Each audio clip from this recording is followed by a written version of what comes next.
जय माताजी, जय श्री कृष्ण। तो जो आज मारे बनावाना छे परोठा, तो चलो एना माटे आपणे लोट बांधी नाखवी। अहींया मैं धाणा लई लीधा छे, झीणा झीणा कटिंग करीने, अने मारी पासे थोड़ा तल पण नाख्या छे, अने लाल मरचुं नाख्युं छे, स्वाद अनुसार मीठुं नाख्युं छे, हळदर नाखी छे,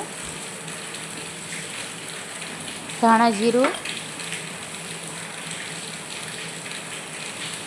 અને તેલ નાખ્યું છે।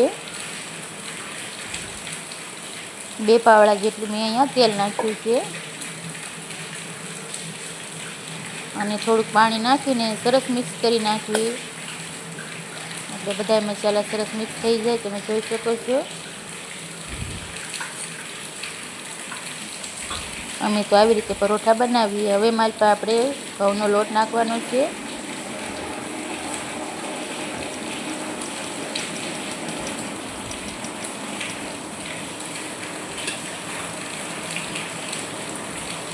सादा परोठा पण बने अने आ रीते मसालावाळा परोठा पण बने।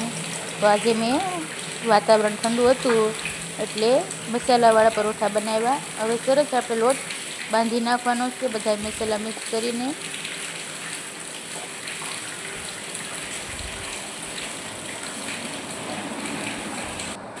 तमे जोई शको छो हवे लोट सरस बंधाई गयो छे। थोडुं तेल नाखीने कूणवी नाखवी,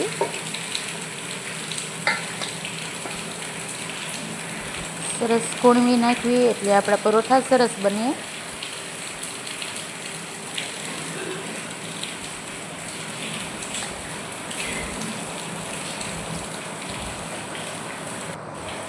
હવે લોટ સરસ બંધાઈ ગયો છે અને હવે આપણે પરોઠા બનાવી નાખશું।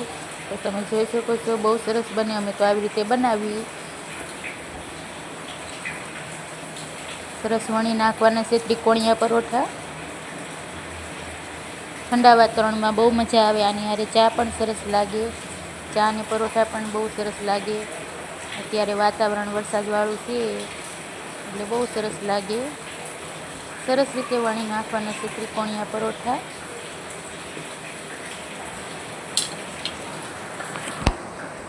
તમે જોઈ શકો છો પરોઠા વણાઈ ગયા છે। હવે આપણે એને તળી નાખશું। તમે જોઈ શકો છો સરસ રીતે ફરતી બે બાજુ સરસ રીતે ચડવા દેવાના, તેલ નાખીને સેડવી નાખવાના, એટલે બહુ સરસ પરોઠા બને। તો આજે મેં બનાવ્યા હતા મસાલા પરોઠા। મારો વિડીયો ગમતો હોય તો લાઈક કરો। તેલ નાખીને એક એક પરોઠા તળતું જવાનું। અત્યારે ઠંડા વાતાવરણમાં તો બહુ સરસ લાગે આવા તીખા પરોઠા ખાવાની। આજે મેં પરોઠા બનાવ્યા હતા। વિડીયો ગમે તો લાઈક કરો। જય માતાજી, જય શ્રી કૃષ્ણ।